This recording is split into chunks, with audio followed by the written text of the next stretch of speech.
Ladies and gentlemen, I don't know about you, but I don't have a very good head for dates. I'm particularly not very good at remembering when various wars started or finished.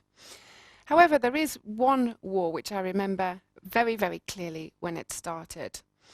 This is because it started 5 days before my first son was born, back in March 2003.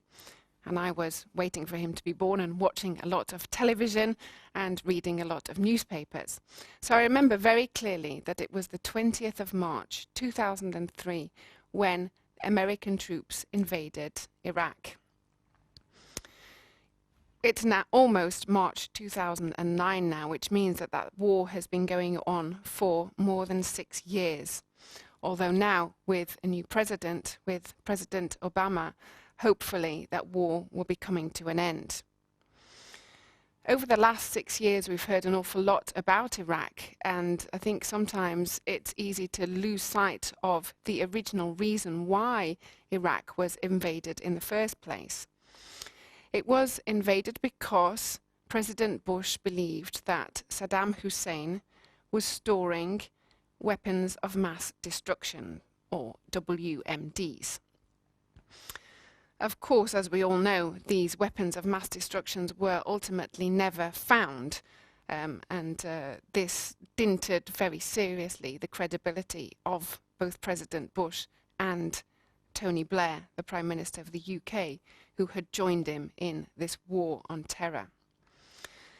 But I think sometimes it's also easy to overlook the fact that at the time, I believe certainly Tony Blair, at least, believed that there were weapons of mass destruction, even if he was later proved wrong. I believe that he believed that they did exist and that there was a very real fear about the damage that these weapons of mass destruction could cause. Weapons of mass destruction, or WMDs, tend to be weapons which are either chemical or biological. Now, this fear of chemical and biological weapons is not new. It's something which governments have been fearful of for a long time, and which militaries have been fascinated by. They're fascinated and scared at the same time of the power of these chemical and biological weapons.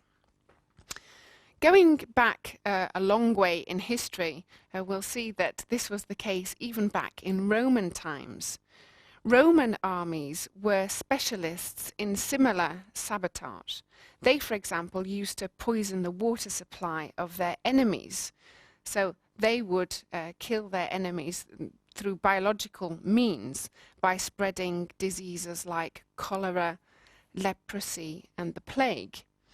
The aim being to spread the diseases throughout the people, thereby weakening their defenses and their ability to put up resistance to the Roman armies.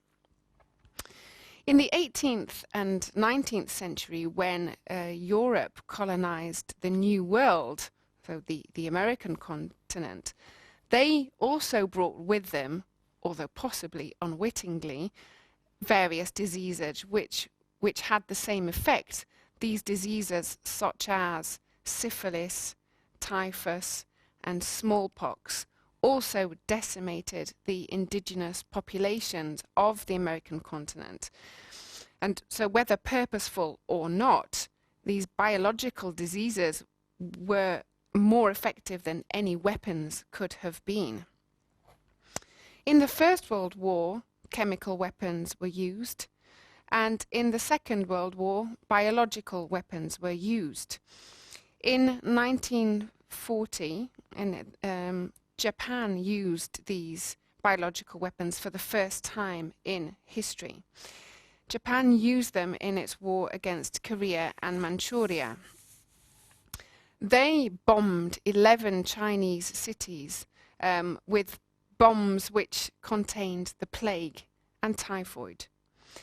It's still unknown today how many deaths those bombs caused in the civilian population, but we do know that it's the first time that biological weapons on that scale were used in history.